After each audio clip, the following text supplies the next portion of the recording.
Je veux que tu bénisses cette parole que nous voulons écouter ce matin. Je veux que tu instruises nos cœurs afin que nous soyons capables, Seigneur, d'y répondre.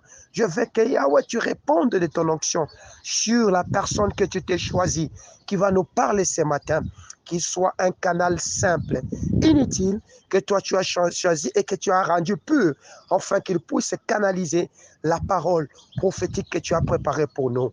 J'interdis à tout esprit de distraction, à tout mauvais esprit errant qui chercherait à troubler la quiétude de la compréhension de tes enfants. Je suis en train de faire taire tout ce qui n'est pas de ta volonté. Et je ramène tout esprit captif à l'obéissance à Christ ce matin, dans le nom de Jésus. J'impose la seigneurie du Seigneur, de notre Saint-Esprit, de notre Seigneur ici. Et je déclare que le Seigneur seul nous parle. Seigneur, nous voulons nous effacer afin que tu parles. Parle car ton peuple écoute dans le nom de Jésus. Amen. Est-ce que tu sais acclamer le roi des rois? Amen, amen. Que mon Dieu te bénisse. Nous voulons partager la parole de Dieu ce matin. Et la parole de Dieu que nous partageons ce matin est tirée du livre de Psaume, le chapitre 122. Psaume chapitre 122, où nous lirons dans son entièreté les 9 versets. Et puis nous lirons encore 1 Thessaloniciens chapitre 5, le verset 16.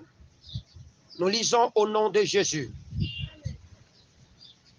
C'est un cantique des degrés de David. La Bible dit, « Je suis dans la joie quand on me dit, allons à la maison de l'Éternel. Nos pieds s'arrêtent dans tes portes, Jérusalem. Jérusalem, tu es bâtie comme une ville dont les parties sont liées ensemble. C'est là que montent les tribus et les tribus de l'Éternel, selon la loi d'Israël, pour louer le nom de l'Éternel. Car là sont les trônes pour la justice, le trône de la maison de David. Demandez la paix de Jérusalem, que ceux qui t'aiment jouissent du repos, que la paix soit dans tes murs et la tranquillité dans tes palais. À cause de mes frères et de mes amis, je désire la paix de ton sein. À cause de la maison de l'Éternel, notre Dieu, je fais des vœux pour ton bonheur. Amen, amen. 1 Thessaloniciens chapitre 5, le verset 16. La Bible me dit ceci.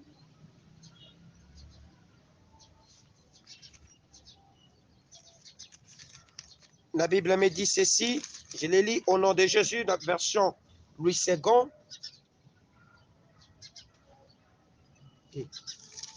Pardonnez-moi, déjà sauté. 1 Thessaloniciens chapitre 5, verset 16, la Bible dit, soyez toujours joyeux.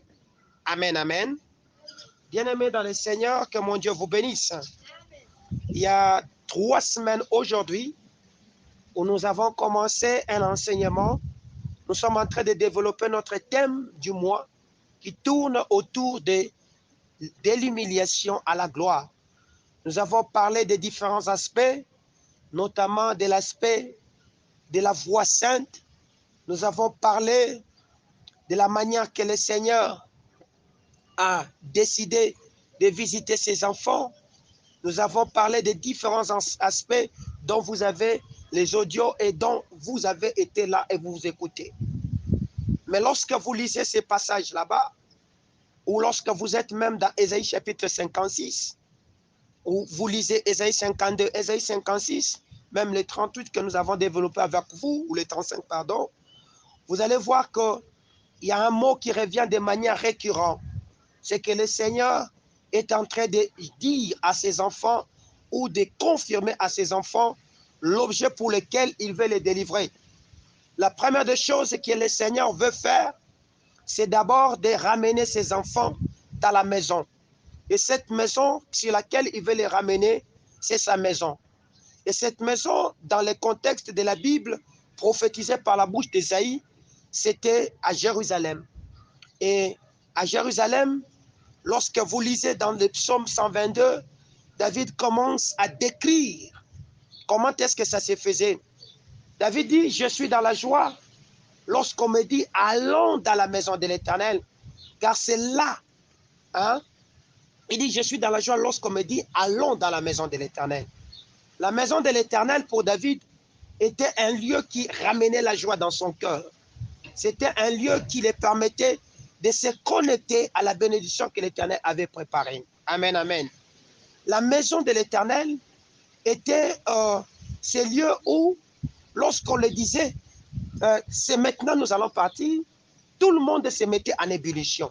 Amen, amen.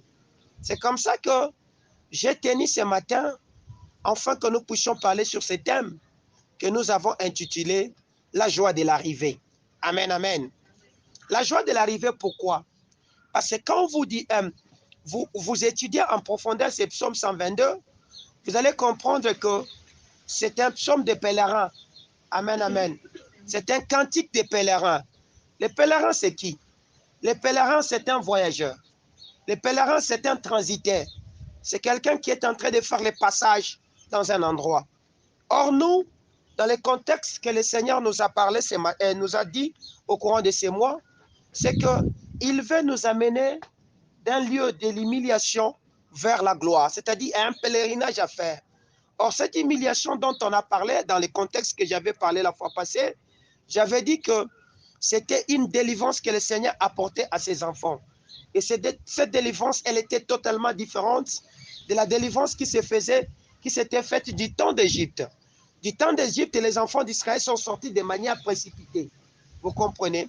Mais du temps de la Babylonie, lorsque les 70 ans se sont accomplis, la délivrance n'était pas une délivrance précipitée, ou la sortie n'était pas une sortie précipitée. Mais c'était une forme de carnaval, une forme de marche que le Seigneur avait demandé à ses enfants de faire, qui était une marche de triomphe qu'ils devaient faire. C'est-à-dire, ils partaient de Babylonie pour aller rejoindre Sion, qui était juste en Jérusalem. Amen, amen. Alors, lorsque David écrit son psaume 122, lui qui était, il énonce le contexte des pèlerinages dans lequel il était, c'est que vous allez comprendre que dans le psaume 122, et lorsque nous lisons déjà à partir du verset, lorsque nous sommes déjà à partir du verset, comment dirais-je, 3, il dit, Jérusalem, tu es bâti comme une ville dont les parties sont liées ensemble. C'est qu'en réalité, la Jérusalem qui était détruite, qui était en ruine, a été rebâtie du temps de Néhémie. Quand vous êtes dans Néhémie chapitre 2, le verset 10e, Néhémie est en train, vous commencez même à partir du verset 5 jusqu'en bas, vous comprenez comment Néhémie avait pris la résolution de rebâtir Jérusalem. C'est qu'il avait regardé que Jérusalem était en ruine. Il a demandé en ces temps où ils étaient déjà en captivité, si le roi pouvait le permettre d'aller faire quoi? Reconstruire les lieux de leur temple. Malgré qu'il y avait les moqueries des Sambala, des Tobija, des Ammonites et consorts, mais ils étaient arrivés à faire quoi? À rebâtir cette maison là-bas que le Seigneur leur avait donnée comme lieu de temple. Lorsque vous êtes dans Deutéronome, je crois, chapitre 16, au verset 16, on nous montre comment, du temps d'Israël, il y avait 3 grandes fêtes qui se célébraient. Je veux que nous puissions la lire ensemble. Amen, amen. Deutéronome chapitre 16, verset 16. Écoutez ce que la Bible me dit. Au verset 16, la Bible me dit, 3 fois par année, tous les mâles d'entre vous se présenteront devant l'Éternel ton Dieu, dans le lieu qu'il choisira, à la fête des pains, sans levain, à la fête des semaines et à la fête des tabernacles. On ne paraîtra point devant l'Éternel les mains vides. Amen, amen. C'est comme ça que David, je m'imagine, c'était déjà à l'approche de ces 3 grandes fêtes. Parce que c'était des fêtes solennelles. C'est comme nous aujourd'hui, dans ces pays où le mardi, ça sera chômé. Vous comprenez? C'est une fête solennelle qui concerne tout le monde dans le pays et qui fait que tout le monde soit en repos. Vous comprenez? Mais du temps d'Israël, ces fêtes solennelles se célébraient au lieu que Dieu avait choisi. Or, le lieu que Dieu avait choisi, c'était Jérusalem. Et c'était en Jérusalem qu'il y avait le temple où Dieu, où ils devaient se rendre pour faire quoi? Apporter leurs offrandes, pour adorer l'Éternel. Amen, amen. C'était en ces lieux là-bas qu'ils devaient se retrouver au moins 3 fois. Pendant les fêtes des tabernacles, fêtes des pains sans levain, c'est-à-dire Pâques, et toutes ces fêtes là-bas, fêtes des semaines et consorts. Vous comprenez? Mais nous, le Seigneur nous a fait une promesse. Qu'est-ce qu'il dit? Il dit, je bâtirai ma maison. Vous comprenez? Il dit, je construirai mon église. L'église que le Seigneur a construite, ce n'est pas un bâtiment. L'église que le Seigneur a construite, ce n'est pas dans un pays où nous devons nous rendre, comme certaines personnes ont l'habitude de faire des pèlerinages en Israël. Non. Ou à Mecque. Non. Ce n'est pas un endroit. Mais l'église que le Seigneur s'est construite, c'est le corps invisible de Jésus. C'est cette église-là dans laquelle moi et toi nous sommes membres. Vous comprenez? Où il nous a attachés, où il nous a réunis ensemble. Et dans les psaumes de David 122, il a dit, il demande même à ses enfants de faire quoi? De prier pour ces membres là-bas. Vous comprenez? En fait, nous parlons de la joie. Pourquoi?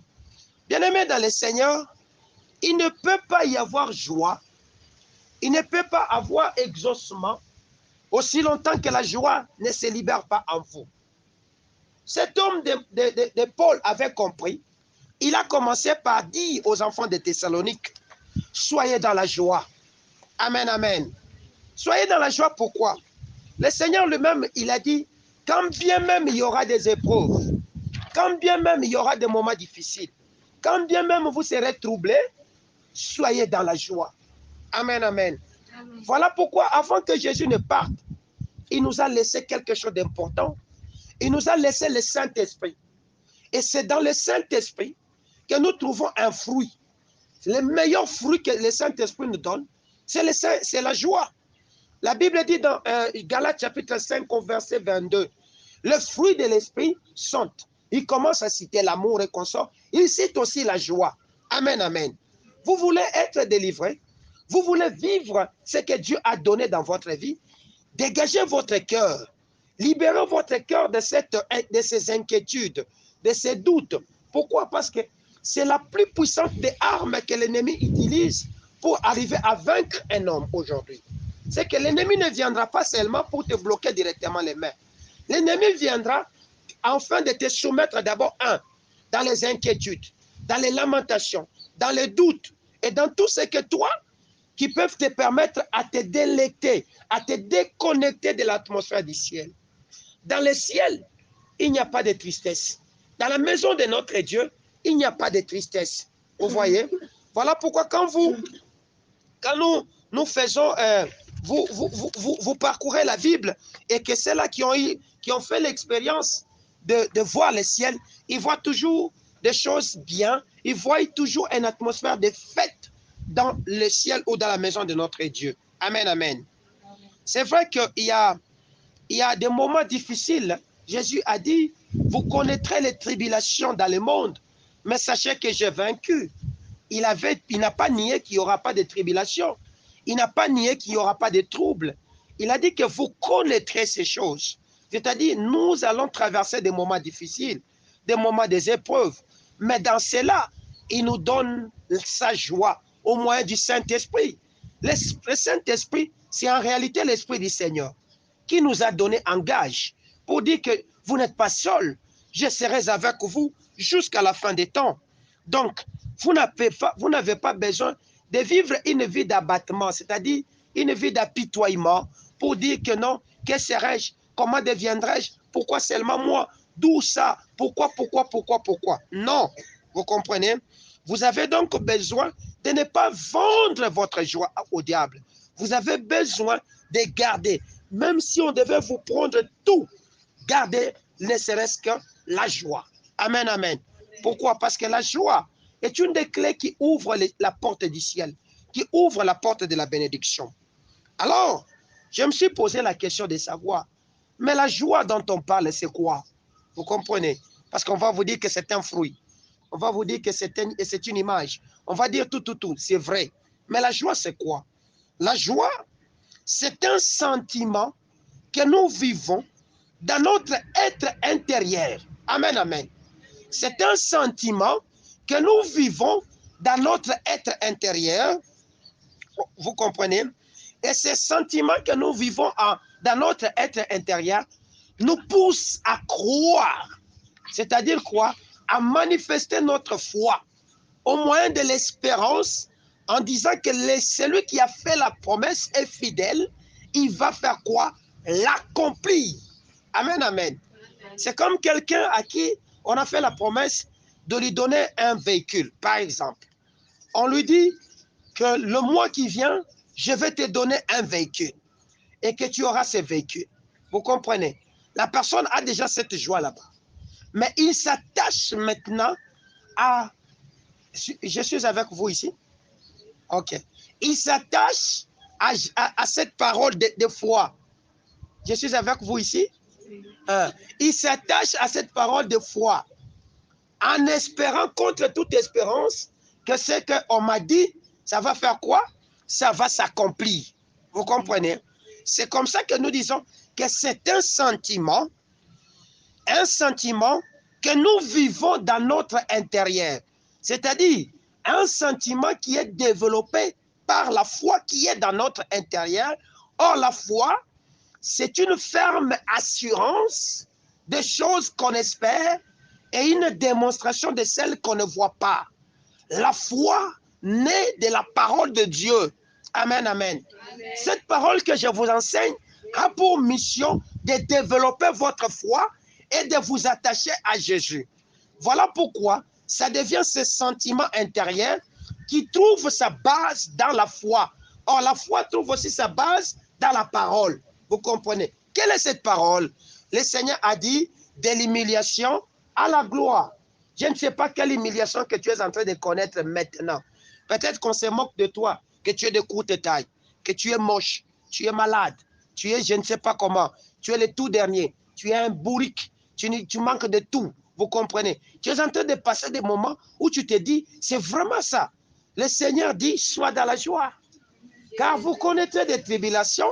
Lui, il a vaincu ces choses. Lui, il a vaincu ça comment? Lors de cette carnaval triomphal qu'il faisait pour aller à Golgotha, il a transporté toutes ces choses, c'est-à-dire les moqueries, les humiliations, les opprobres, je ne sais pas, toute forme de lamentation. Jésus a déjà transporté ça. Ce que nous vivons, ce n'est qu'un film en rediffusion. Pour dire que même si on s'est moqué de toi, Jésus a déjà pris ça. Même si on disait que tu n'as rien, Jésus avait déjà pris ça. Voilà pourquoi il a dit, soyez dans la joie. Amen, amen. La joie, pourquoi? Il a vaincu ces choses là-bas. Est-ce que je me fais comprendre? Est-ce que je suis en train très bien de vous démontrer ça? Donc, la joie trouve sa force dans l'espérance que nous plaçons en qui? En Dieu. Alors, quelles sont les caractéristiques d'une très bonne joie? Amen, amen. La joie, c'est une force. Amen, amen. La joie est une force. Est-ce qu'on peut le lire? Nous pouvons lire Néhémie chapitre 8, le verset 10. Qu'est-ce que la Bible me dit? Néhémie chapitre 8, le verset 10. Écoutez ce que la parole me dit. La parole de l'Éternel me dit ceci.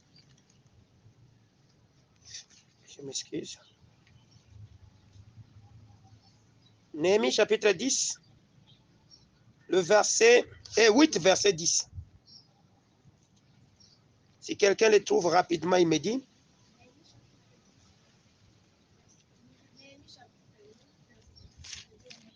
Amen. Oui.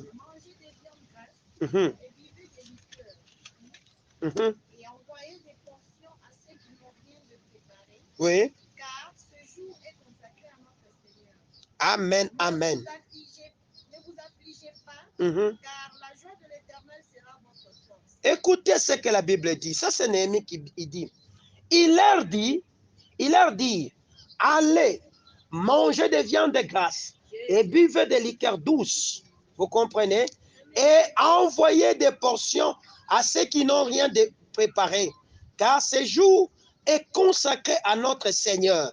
Et ne vous affligez pas, car la joie de l'Éternel sera votre force. Amen, amen. Amen. Si vous continuez, vous allez voir que les Lévites commencent à intervenir. C'est quel jour? On dit que ça sera le jour du Seigneur. Il dit, allez-y, mangez de la viande grasse et des liqueurs douces. Ce que nous faisons ici, c'est ce que le Seigneur Jésus-Christ avait dit en ce jour. Il a dit que toutes les fois que vous vous trouverez réunis autour de mon nom, faites ceci en mémoire de moi. Faire quoi? Partager de son corps et partager de son sang. Vous voyez, Néhémie qui parlait de manière prophétique, il était déjà en train de dire que quand vous allez commencer, vous allez vous retrouver, partager cette viande là-bas. C'est la viande de Jésus. Partagez cette liqueur douce là-bas. C'est le sang de Jésus que nous partageons avec vous. Pourquoi? Parce que c'est le jour de l'Éternel. Là où nous sommes dans le jour de l'Éternel. Et la joie de ce qui découle de ce partage là-bas sera notre force. C'est normal quand tu viens à l'église. Le jour que le Seigneur libère de sa joie, toi tu deviens triste. Tu es venu triste, tu rentres à la maison triste. Je ne crois pas que tu as été à la présence de l'Éternel. Je ne crois pas que tu étais dans la maison de l'Éternel. C'est vrai que peut-être qu'en quittant chez toi, oh nueke mai, oh ni franchia hivi, murkosana muntu. Mais dès l'instant que tu te mets en train de partir dans la maison de l'Éternel, tu as engagé ta vie à être comment? Joyeux. Amen, amen. Tu as engagé à être joyeux, à ne pas t'affliger. Affliger, c'est-à-dire courir, vous comprenez? À te consacrer à Dieu, à vivre la joie de l'Éternel. Or, cette joie-là, elle sera votre force. C'est comme ça que Néhémie le décrit pour dire que la joie est une force. Amen, amen.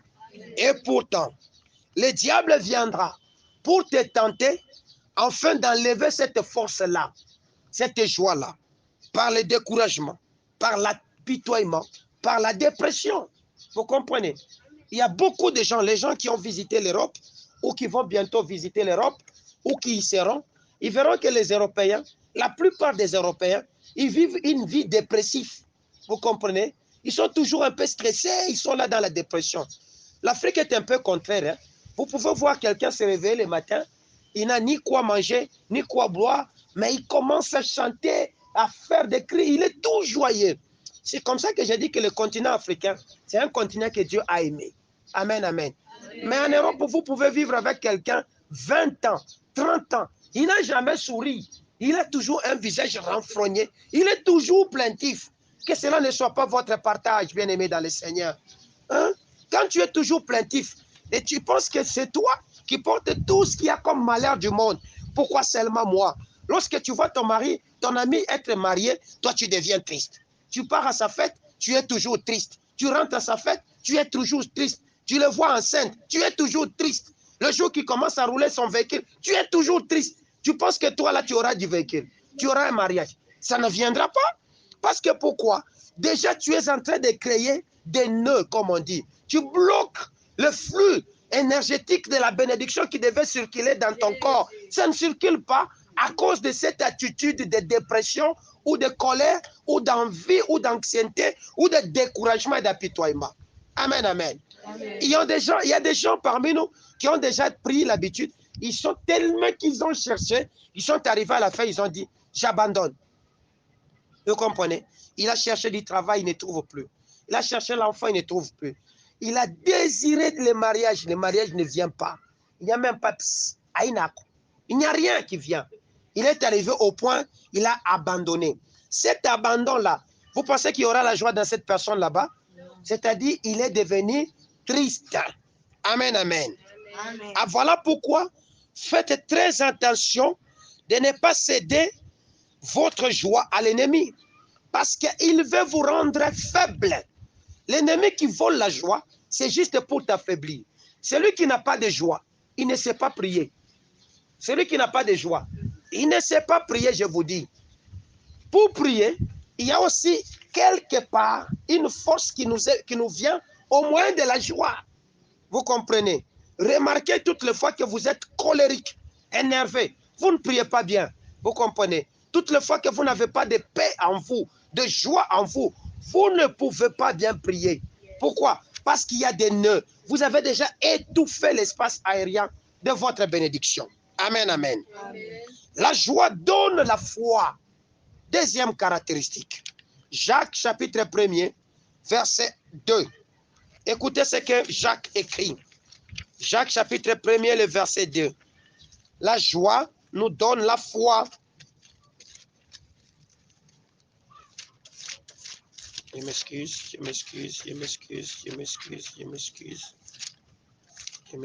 Jacques chapitre 1er, le verset 2. Mes frères, voici ce que Jacques écrit.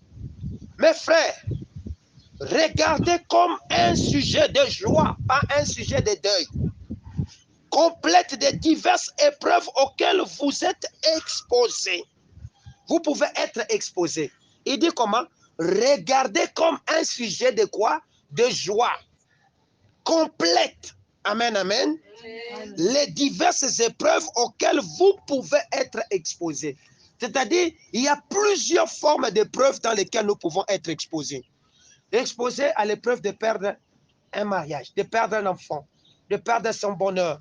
Exposé au fait que vous étiez sorti, vous n'aviez que 1000 francs ou 2000 francs. Vous arrivez en ville, on vous vole cet argent là-bas. Exposé au fait que vous vous retrouvez, vous n'avez rien à manger en un jour du dimanche où personne ne viendra vous rendre visite. Exposé au fait que vous avez des enfants malades, vous n'avez pas de quoi leur acheter les médicaments. Vous comprenez? Et pour exposer à l'épreuve que vous étiez à l'aise dans votre maison avec votre mari, subitement l'atmosphère a changé. Le temps est devenu morose. Il n'y a plus de joie. Il n'y a plus de rien au milieu de vous. Vous voyez? Quand Jacques écrit ces choses, il dit, regardez comme un sujet de joie complète. Ce n'est pas une joie parfaite, mais une joie complète. C'est-à-dire, il y a une joie imparfaite. Je vais appuyer ce passage parce que le Saint-Esprit me le rappelle. Lorsque Jésus commence à faire la promesse à ses enfants, il dit, demandez. Car jusqu'ici, vous n'avez pas encore demandé. Il continue encore plus loin, il dit, demandez. Demandez pour que votre joie soit comment? Incomplète. Non. Que votre joie soit complète dans d'autres versions. Que votre joie soit parfaite. Amen, amen. J'ai vu des gens dire, il a tout. Hein. Bon, entre guillemets, il a tout. Mais il lui manque la joie. Il a la maison, il a tout, il est à l'aise, il voyage. Mais vous le voyez triste. Cette joie-là n'est pas complète. Amen, amen. La joie parfaite nous vient des cris de Jésus et nous vient au moyen de la foi qui nous expose aux différentes sortes de preuves. Amen, amen. Nous sommes exposés aux différentes sortes d'épreuves. Mais d'où vient la foi? Parce qu'il faut toujours se demander d'où vient la joie, pardon. Hein? La joie nous vient du Saint-Esprit. Galates chapitre 5, le verset 22. La joie nous vient de quoi? Du Saint-Esprit. La Bible dit, le fruit de l'Esprit est l'amour, la joie, la longanimité, la tempérance, la persévérance, toutes ces choses là-bas. Vous comprenez? Donc la joie vient du Saint-Esprit. Pour ceux qui suivent Jésus, ils auront quoi? La joie. Voilà pourquoi David disait, je suis dans la joie lorsqu'on me dit, allons où? Dans la maison du Seigneur. Il est en train de suivre qui? Jésus. En suivant Jésus, la joie est diffusée de manière automatique dans le corps de cette personne là-bas. Si toi tu te dis que je suis Jésus, mais tu es toujours triste, non. Dis-toi que tu es en train de suivre Jésus de l'autre. Tu ne suis pas le Jésus-Christ que nous nous confessons. Parce qu'il y a plusieurs Jésus. Hein. Du temps de Jésus lui-même, il y avait un bar Jésus. Vous comprenez? Peut-être que toi, tu es en train de suivre Jésus de Malembankoulou. Ou Jésus de Baoulé, qui se trouve au niveau de Côte d'Ivoire. Il y a un Jésus là-bas. Vous comprenez? Parce que le Jésus-Christ que nous suivons, lorsque nous commençons à le suivre, automatiquement, la joie fait quoi? Elle vient à nous. Elle entre en nous. Amen, amen. Amen. Pourquoi? Parce qu'il est notre assurance. L'assurance de nous en tant que pèlerins sur cette terre, c'est Jésus-Christ. Vous comprenez? Est-ce que nous pouvons lire quelque chose? Oui. Sophonie chapitre 3, verset 17. Ah, ça sont des choses que les enfants de Dieu lisent difficilement. Sophonie. Vous connaissez Sophonie? Vous connaissez Sophonie? Il y a des gens qui chercheront même ça dans la Bible pour ne plus trouver. C'est vers la fin. Sophonie, chapitre 3, le verset 17. Écoutez ce que la Bible dit. Je vous le lis au nom de Jésus. L'Éternel, ton Dieu, est au milieu de toi comme un héros qui sauve. Amen, amen. Amen. Il fera de toi sa plus grande joie.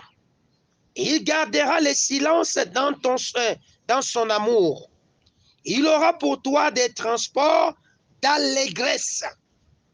Vous comprenez comment Sophonie est en train de prophétiser. Il dit, l'Éternel est au milieu de toi. Je suis le Saint d'Israël qui est au milieu de toi. Il vit avec toi. Dès le jour que tu as décidé de donner ta vie à Jésus, il est là. Il est là pour faire quoi? Pour te transporter. Il est là pour faire quoi? Selon ce que Sophonie est en train de nous dire. Il est là aussi pour nous donner, nous sauver comme un héros. Vous comprenez? Parce que quand vous le lisez, vous allez voir qu'il dit, il est au milieu de toi comme un héros. Qui fait quoi? Qui sauve. Il n'est pas au milieu de toi comme un héros observateur. Il vient pour te sauver. Or, sauver là, ça découle de la délivrance. Il est là pour te délivrer de tous les malheurs, de toutes les difficultés et des tracasseries qui peuvent t'arriver dans la vie pour t'empêcher à vivre ce que l'Éternel avait déclaré. Amen, amen. Il est là pour garder dans le silence, c'est-à-dire dans la paix de notre Dieu. Il est là pour qu'il soit ton transport. C'est-à-dire la joie, c'est un transport. La joie est un moyen de transport qui nous amène à accéder à la joie. C'est comme ça que lorsqu'Israël quittait Babylone pour aller en Canaan et pour aller en Sion, il a dit, il les a demandé de faire quoi? De pousser des cris de joie, n'est-ce pas? De chanter, d'honorer l'Éternel. Est-ce que nous pouvons le lire? Ésaïe chapitre 52. Lisons d'abord dans Ésaïe 52 pour que vous puissiez comprendre très bien. Qu'est-ce que le Seigneur dit dans Ésaïe 52? À partir du verset 11e. Il dit, partez, partez, sortez de là, ne touchez rien d'impur, sortez du milieu d'elle, purifiez-vous, vous qui portez les vases de l'Éternel. Ne sortez pas avec précipitation, ne partez pas en fouillant, car l'Éternel ira devant vous et le Dieu d'Israël fermera votre marche. Voici mon serviteur s'élèvera, il montera, il s'élèvera bien plus haut. De même qu'il a été pour plusieurs un sujet de foi, tant son visage était défiguré, tant son aspect différait de celui des fils de l'homme, de même il sera pour beaucoup de peuples un sujet de malheur. Non. Un sujet de quoi? De joie. Devant lui, des rois fermeront la bouche, car ils verront ce qui ne leur avait point été raconté. Ils apprendront ce qui ne leur avait point été comment entendu. Vous voyez? Vous devez devenir des sujets de joie. Apparemment, seulement quand on te voit, tu es en train d'entrer dans cette parcelle ou tu es en train d'aller chez vous. Lorsque tu arrives à la maison, tu deviens un sujet de lamentation. Je connais des parents comme ça. Dès qu'il arrive à la maison, l'humeur de la maison change. L'atmosphère de la maison change. C'est-à-dire, ça devient un temps calamité. N'est-ce pas que je t'avais dit? Qu'est-ce que vous faites là-bas? Allez dormir. Des ignares, des idiots. Donc, les enfants ont même donné le nom à leur papa. À cause de quoi? De son attitude. Mais nous, le Seigneur nous a dit de sortir. Et il nous a sortis de ce monde afin que nous devenions des sujets de joie. Quand quelqu'un me voit, son corps est réconforté. Non, j'attendais de te voir. N'est-ce pas toi? Si tu es vraiment mon bonheur. Vous voyez, c'est un peu dans ce sens là-bas. Même quand vous lirez dans Ésaïe chapitre 56, qu'on a prêché les dimanches passés, vous allez comprendre ce que le Seigneur avait fait. Hein? Il a dit au verset 7, « Je les amènerai à ma montagne sainte. Je les réjouirai dans ma maison de prière. » Vous voyez, le Seigneur t'a sorti de là pour t'amener dans sa maison afin de faire quoi? de te réjouir. On réjouir quelqu'un, c'est ramener la joie. Amen, amen. Tu es fiancé, tu ne sais pas réjouir ton fiancé. Tu es marié, tu ne sais pas réjouir ton mari. Donc, quand ton mari te voit, il a la nausée. Il n'a même plus le goût. Parce que tu es en toi là, siège ce qu'on appelle tout un tas de malheurs. Donc, tu es là quand tu vois ton mari, tu conspires. Même s'il m'était donné l'occasion de le tuer. Vous comprenez? Ça, ce n'est pas un enfant de Dieu. Tu n'as jamais été délivré. Tu devais au contraire apporter la joie. Il y a des gens, quand ils rentrent dans leur maison, ils n'ont plus le goût de vivre. Aussitôt il arrive, aussitôt il dit, ah mon Dieu, s'il pouvait venir, si je pouvais voir le soleil et rentrer d'où j'étais en train de venir. Quand il parle, on le voit sur la route, il sourit. Mais dès qu'il est à l'approche de sa maison, il devient triste, il devient triste, il devient triste. Et il rentre, tout est triste autour de lui. Non, bien-aimé dans le Seigneur. Amen, amen. David dit, je suis dans la joie lorsqu'on me dit, allons dans la maison de l'Éternel. Les enfants des chandeliers d'or sont dans la tristesse. Lorsqu'on les appelle, pourquoi vous ne venez pas à l'église?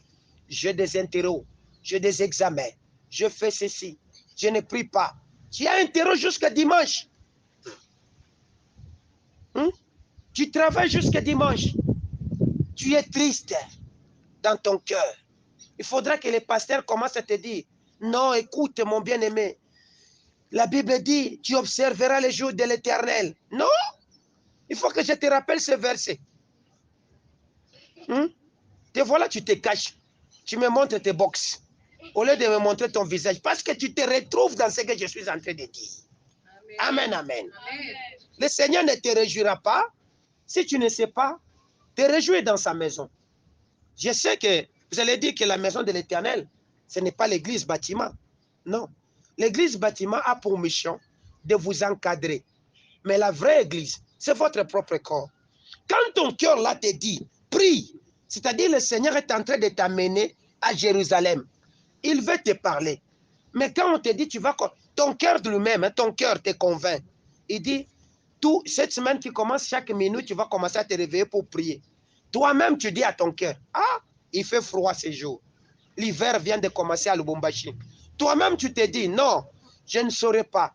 Toi-même, tu dis, non, non, non, non, j'ai sommeil. Moi, je ne sais pas. Tu combats toi-même l'Esprit du Seigneur qui te parle. Si le Saint-Esprit qui est en toi te parle, tu ne l'écoutes pas.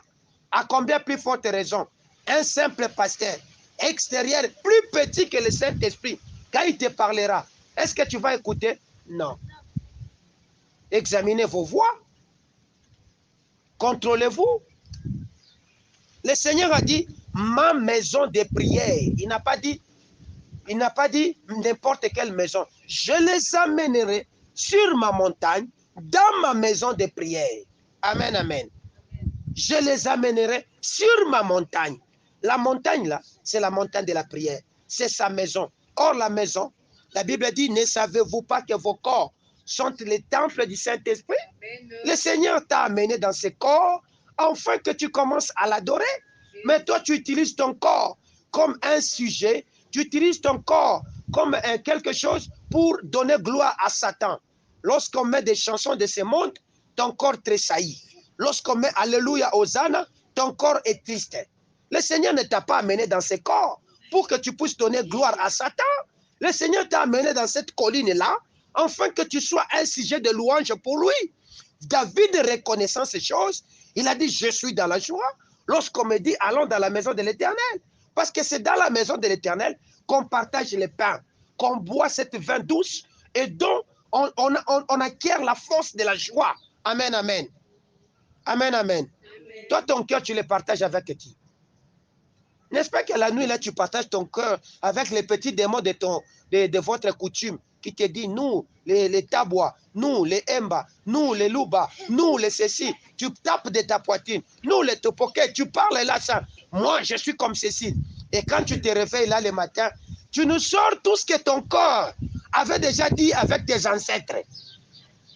Et tu commences à dire, n'est-ce pas, ne blaguez pas avec moi, vous me connaissez.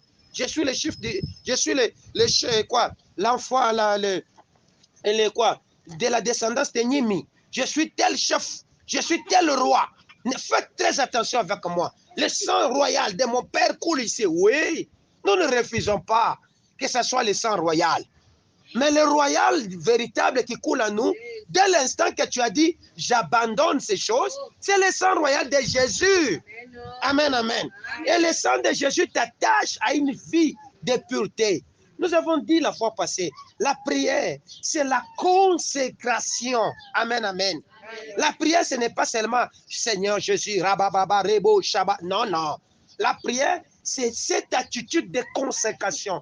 Consécration à servir. À servir qui? Dieu. Et lorsqu'on sert Dieu, nous les servons comment? Nous les servons en les vénérant, c'est-à-dire en les louant, en l'adorant. Dieu t'a envoyé dans ce corps pour t'adorer. Malheureusement, les enfants de Dieu ne comprennent pas ces choses. Lorsque le diable a été dépouillé de sa force, lorsque le diable a été précipité, sa place est restée vide. Et Dieu n'a même pas élevé un ange pour le remplacer. Mais il s'est créé des hommes sur la terre, afin que de ces hommes, que nous puissions remplacer Satan là où il était pour commencer à faire quoi? À adorer. Voilà pourquoi Jésus est venu chercher des adorateurs. Il n'est pas venu chercher des gens qui disent « Seigneur, donne, Seigneur, j'ai besoin ». Non, il est venu chercher des vrais adorateurs. Or, les vrais adorateurs, c'est qui? Ce sont ceux-là qui accomplissent la volonté parfaite de Dieu. La Bible me dit qu'Enoch a marché avec Dieu. Et pour vous, quand on dit qu'il a marché avec Dieu, c'était quoi? C'est que Dieu les tenait à la main, ils marchaient ensemble. Non, il a découvert la volonté parfaite de Dieu qui lui disait que tu vas maintenant vivre comme ça. Et quand il a commencé à accomplir ça, la Bible parle ça, il dit, il a marché avec Dieu. Lorsque je fais ce travail, et que si c'est la volonté parfaite de Dieu, je suis en train de marcher avec Dieu. Même si vous ne voyez pas Dieu à côté de moi, mais je marche avec qui? Dieu. Amen, amen. Bien-aimé dans le Seigneur, imagine la place que le Seigneur t'a donnée. Imagine la place. C'est comme ça que lorsque David commence à parler dans ses psaumes, il dit quoi? Il dit, il parle des trônes. Il parle des trônes. Il dit ceci, car là sont des trônes pour la justice, les trônes de la maison de David. Amen, amen. Ce sont des trônes.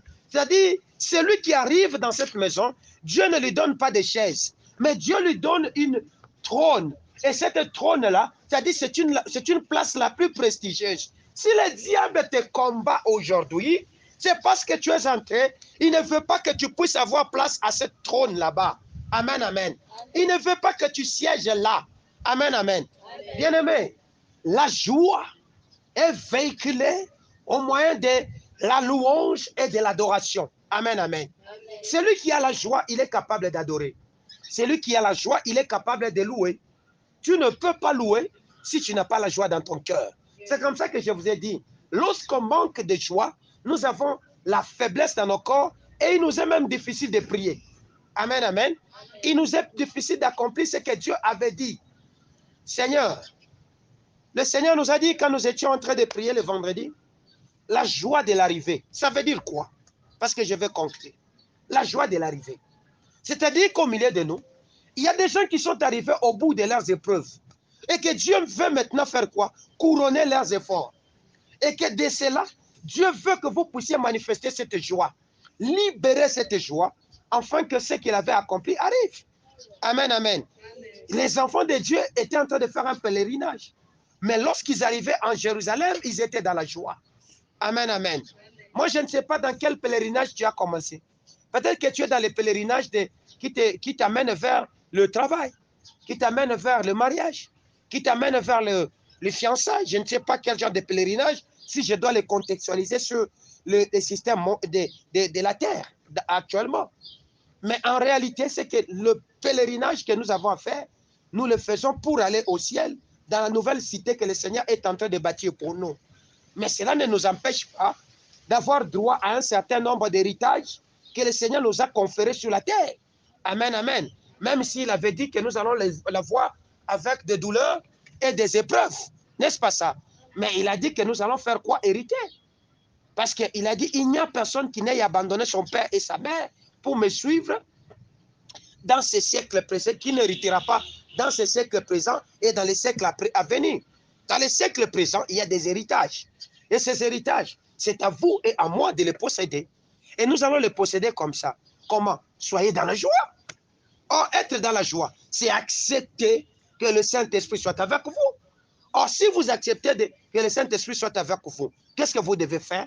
La Bible me dit dans Galates, marchez selon l'Esprit et vous n'accomplirez pas les désirs de la chair. Quelle est cette manière que David, quand on écrit Paul écrit aux Galates, il veut dire quoi?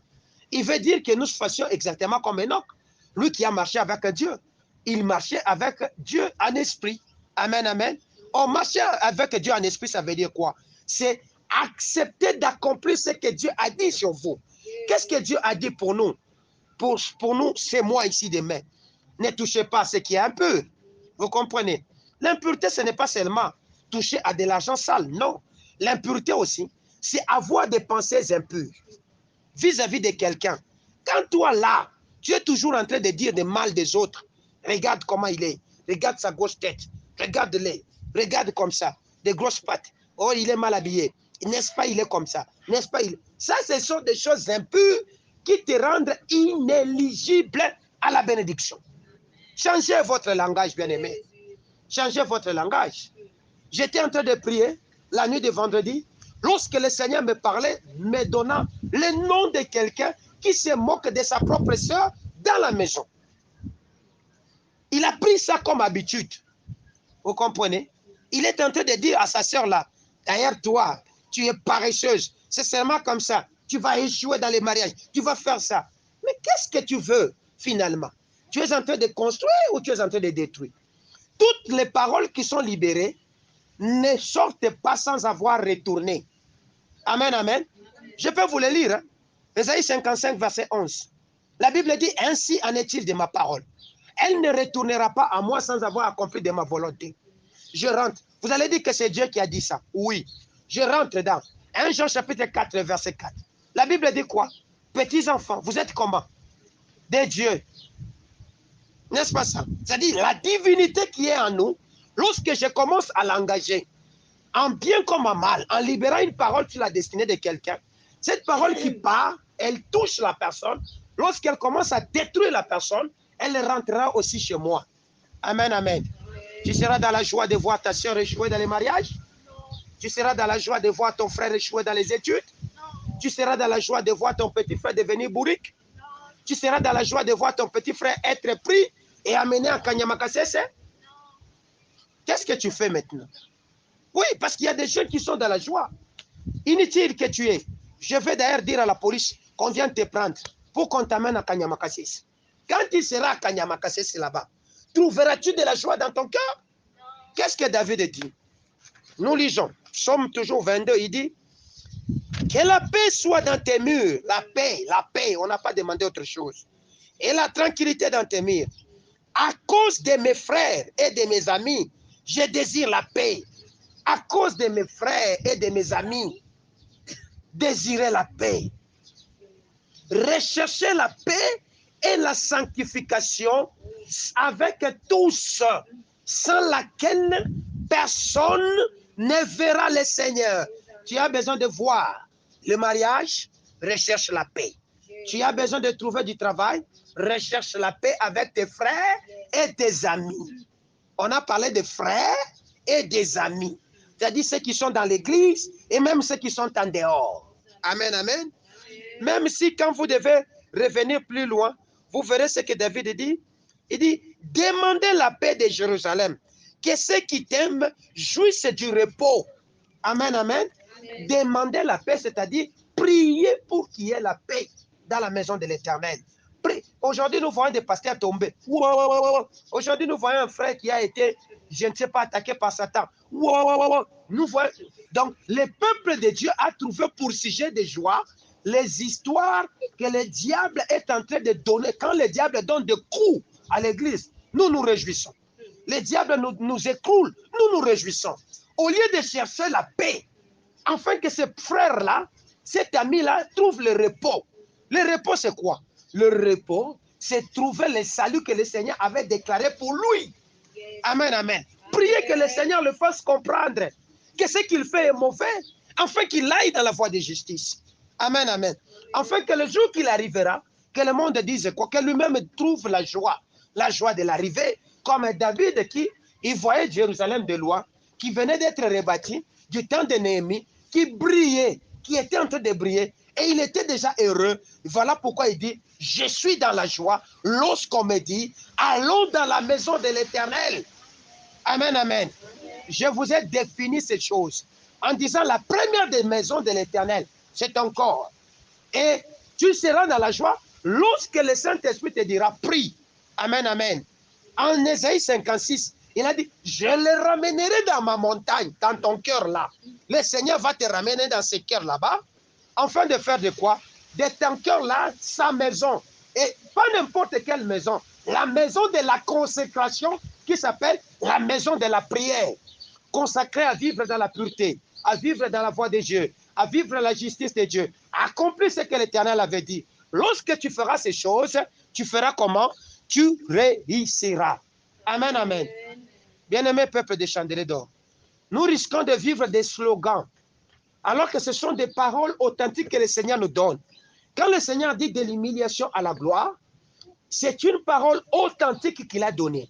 C'est-à-dire, il veut sortir quelqu'un ou c'est quelqu'un qu'on est en train de se moquer de lui et le ramener à une forme de gloire. Mais toi que le Seigneur est en train de venir te sortir de cette humiliation, au lieu que toi-même, tu puisses aussi organiser ta vie, tu es toujours en train de rester dans cette impureté, des colportages, des injures, de cupidité, d'envie, de haine, de convoitise, de la division, des isanies. Tu n'as pas l'esprit de Dieu, tu as l'esprit du monde. Tu manifestes les désirs corporels de la chair. Amen, amen. Est-ce que parmi nous, quelqu'un se retrouve ici? Lui qui était en train de communiquer la joie contraire, c'est-à-dire la désolation au lieu de la joie. On dit, lorsque vous verrez la désolation de l'abomination s'élever dans les temples, sachez que quoi? Le temps s'approche. Dans quel temple? Ton corps. Amen, amen. Lorsque vous verrez le diable commencer à prendre cette place-là, de te permettre à t'abattre, à abandonner, à te décourager, à vivre une vie de désolation, il est déjà avec toi. Le diable est déjà avec toi. Amen, amen. Nous avons besoin d'être dans la joie. Alors je pose la question, parce que nous sommes arrivés à la fin. Je pose la question. Si vous avez besoin de toutes les révélations par rapport à ces messages, demandez à Raïssa. Il y a beaucoup de révélations que le Seigneur a données le vendredi. Je ne vais pas répéter ça. Elle m'avait même enregistré. Vous aurez ça. Je prendrai le temps de raffiner ça et de mettre ça sur le réseau. Parce qu'aujourd'hui, notre réseau fonctionne normalement. Donc, cherchez-moi sur WhatsApp, cherchez-nous sur YouTube. Vous verrez tout ce qu'il y a comme enseignement. Amen, amen. Alors, je pose la question. Qui se retrouve être en train de communiquer une joie contraire aux autres? Parce que nous, dans Chandeliers d'Or, on livre le diable publiquement en spectacle. Tu es là. Akrama Poda Raïssa.